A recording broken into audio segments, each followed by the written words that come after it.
So this is the effect sheet. There are a few sections here: the command section, the color effects section, the intensity effects section, the special effects section, and our group section on the left. The group section allows you to pick a particular row of wall panels or simply all of the wall panels at once. If you click on wall, you can see that they are all labeled here. The top row means the top row on the wall. I made as the second row. Third row. Fourth row. The wall, as we mentioned, selects all of the wall panels at once. We'll probably use this one the most commonly in our show, but you can select particular panels that you want to work with if you want. And to do that, you go back to our main magic sheet section and then click on the little arrow pointing at wall panels. If you click that, this will redirect you to the wall panel magic sheet that contains all the wall panels patched in our system. And that's organized in a way that corresponds to what you would see when you sit down and program. So the first row on the top of the magic sheet is the first row on the top of Kracum. And when you select the group, say top, the border of the squares will get highlighted so you'll see what you have selected.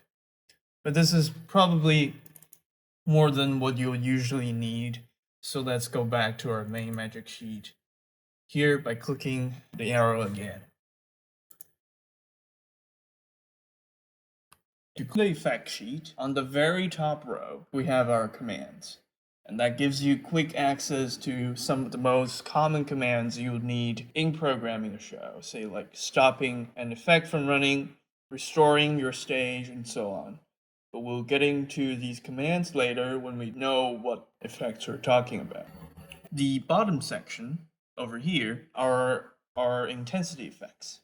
There are 4 basic intensity effects: sine, step, burst, and ramp. They control how fast or slow the intensity parameter of a fixture will change.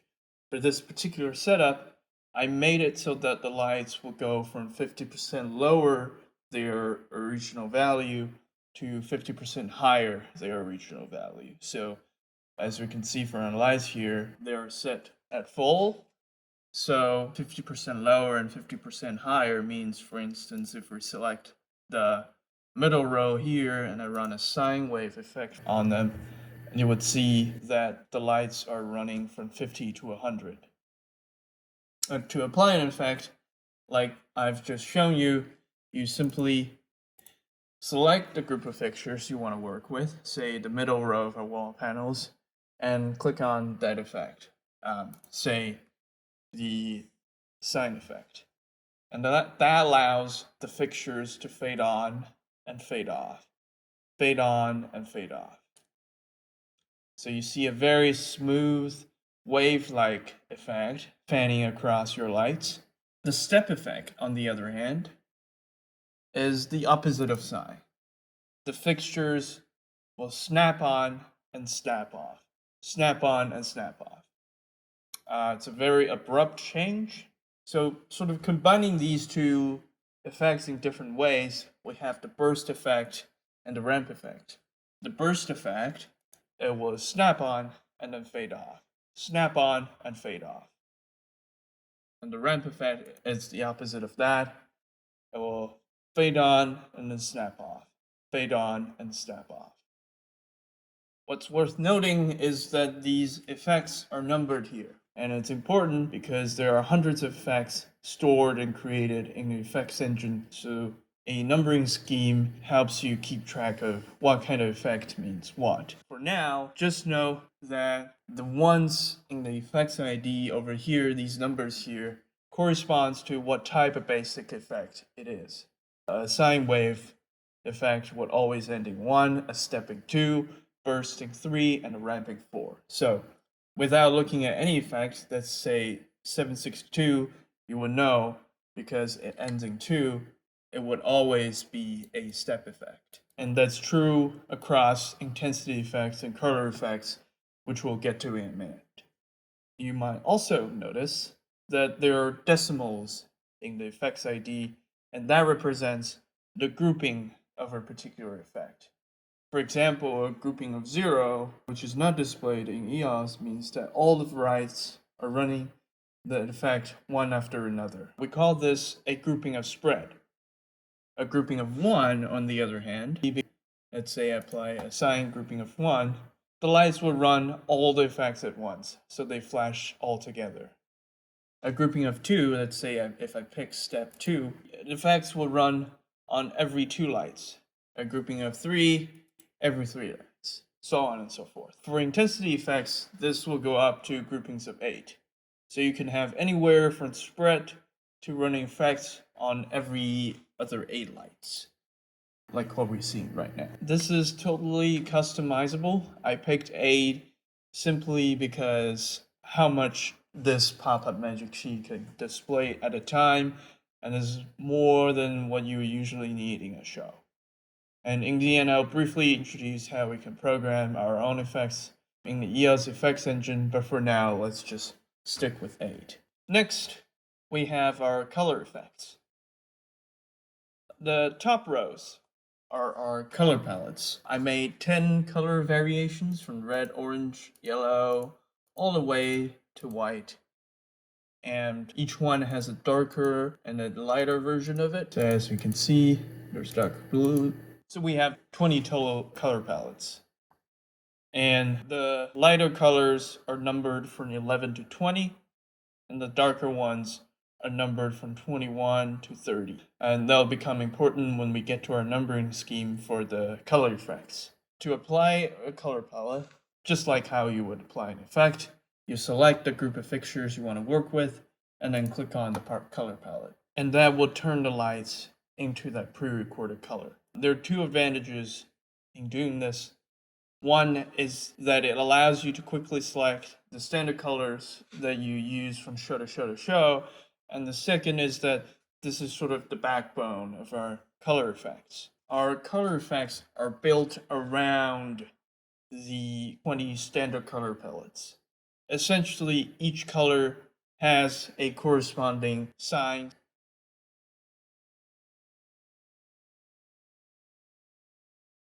step, burst, and ramp effect that runs between whatever your background color is in your cue and the color in that selected effect. So previously we've talked about intensity effects. It runs across the intensity parameters of a given fixture. Similarly, when we talk about color effects, it would run across color parameters, which in this case we have red, green, blue, and amber LED chips in our wall panels. What we just saw is here a background color of blue running on a red sign chip. Now our walls, instead of changing the intensity parameter, it shifts between the original color, in which case is blue, and our effect color, which is red. And this is partly the reason why we don't need tens of thousands of color effects, because we can just pick a background color that works all the time and have our color effects running over it. And in our effects running now, you can see that the wall smoothly shifts between red and blue. If you run any other type of color effect, let's say a red step effect, you would see an abrupt change between red and blue, similar to what you would expect in an intensity effect. Just a little bit about our numbering scheme here. Our tens and hundreds correspond to our color palettes. For instance, any effects that starts with 1, 1 would be a light red color effect, because our color palette 11 is light red. And similarly, an effect that starts with, say, 28 will be a dark pink color effect. And just like intensity effects, the last digit before the decimal indicates what type of effects we're running, and the decimal points indicate the grouping of that effect. So effect Let's say 143.1 means that this is a light green burst effect with a grouping of 1.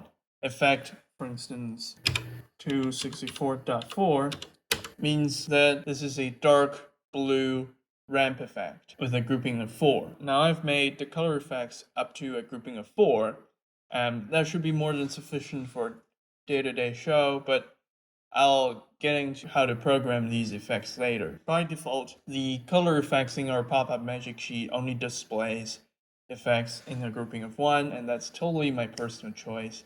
You can still select the group you want to work with and just typing the effects number, let's say 181.2, and hit enter. That'll be the same as clicking on the magic sheet. Just know that the color effects only go up to a grouping of 4. And one last color thing before we go into special effects. The one thing that you might have noticed is that our effects button are color coded as well. You have the 4 basic effects color coded in a gradient from dark purple to dark pink. That shows up in our color effects as well, with a lighter variation of them on the lighter color effects. Now to our special effects. You can see that these are separated by their rates. You have a faster version and a slower version. They again have intensity and color effects. For intensity effects, you have your flash and flicker. So flash is pretty self-explanatory because we don't have strobes on the wall panels. It is created by randomly turning on and off each panel really quickly. Designed to only last for a second, so you don't overwhelm your audience. But you'll really need that in a show here. In fact, if we don't put out a seizure warning in advance, we absolutely cannot use this effect here. The other intensity effect is flicker. This is basically a scaled down version of the sine wave effect. It's a very subtle effect, but it provides a nice dynamic look in our space. And I personally like to use them a lot for our pre-shows and pro shows. The more exciting parts are our special color effects. These are rainbows. There are 2 variations of the rainbow effects, a relative version and an absolute version.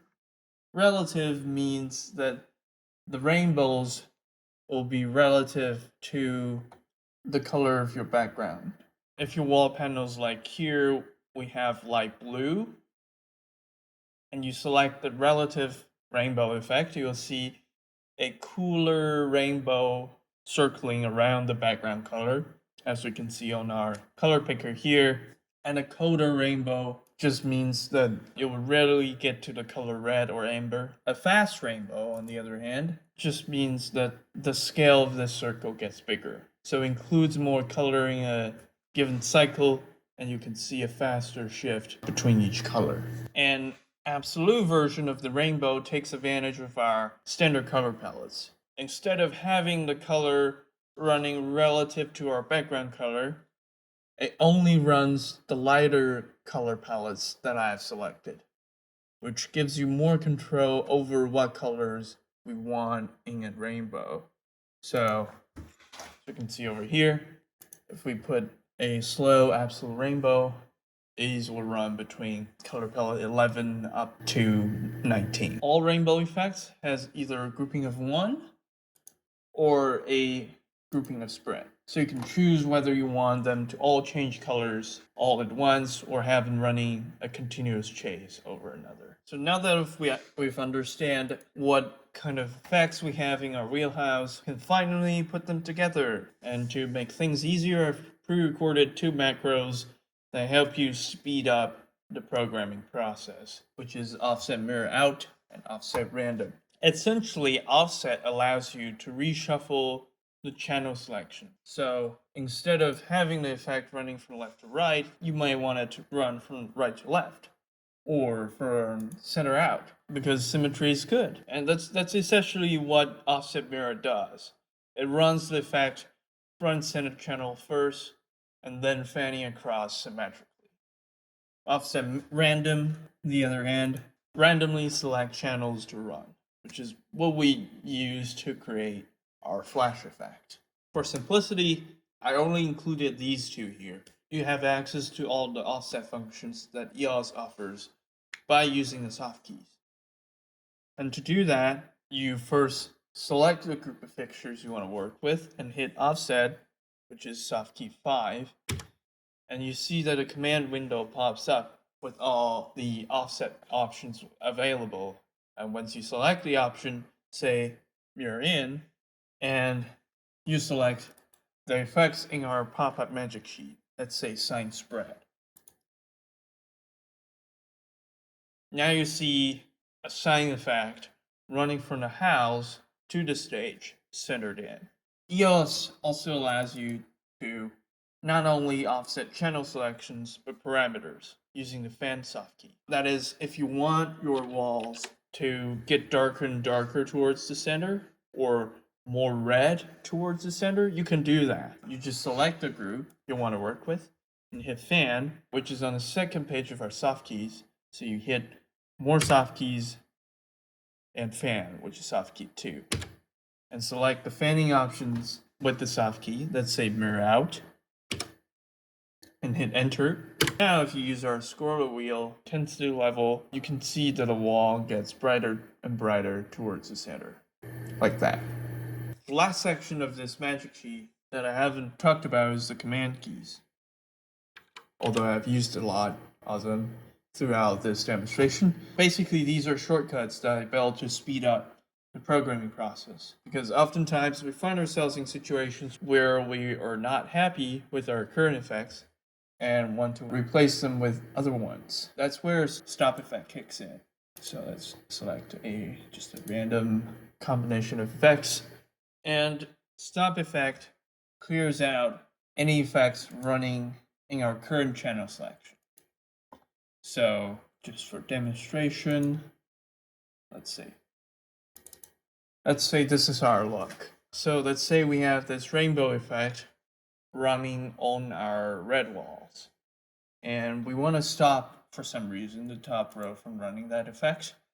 So we select the top row, which is group 4.1, and hit stop effect. You can see that in command line we've automatically populated with effect enter. And you can of course achieve the same thing by just typing effect enter, but this saves you one keystroke. Stop all effects, unlike stop effect, which only clears out effects running in the current selected channels, it clears out any effect running in all of our patch channels. CSE, on the other hand, which stands for clear sneak enter, clears out not only just the effects information, but also any information that is not updated into our queues. So it will restore all the color, intensity, and other information to what the current queue indicates, in which case it's just this blue wall. So far, I've shown you how to apply an effect, but I haven't really shown you how to fine-tune them to match the shows you want to work with. And let's take a look how to do that. So let's say you have this step effect running, and you want to slow it down. And what you do is you go to live, hit effect, which shows you the effects currently running in this queue. And what you do is you either type in the effect number, or simply by selecting the effect and then select the parameters you want to adjust. Let's say rate. What's worth noting here is that these are the 3 most important sort of parameters that you have: rate, BPM, and size. Rate controls how fast the effects are running. So if I tone it way up to like 200, hit enter, we can see that the chase runs a lot faster. And if I tone it down to like 50, it's going to run slower. But for now, let's just make it 100. Size, on the other hand, basically controls how dramatic the effect is. So if I change the size to 200, we see a more sharp contrast between the darker and the brighter sections. In fact, now we have it running from 0 to 100 instead of 50 to 100 because we've scaled it up by 100. For now, let's take it back to 100. BPM, which stands for beats per minute, allows you to sync with the BPM of the music we're playing. So if you know what your BPM is, you can just hit BPM and type it in. I'd say 60. And the lights will run at exactly 60 beats per minute. But if you don't, like me most of the time, EOS also allows you to tap the BPM to the song. And to do that, you again select the effect you're running, hit learn, and time. And then use the enter key to tap the BPM to the song.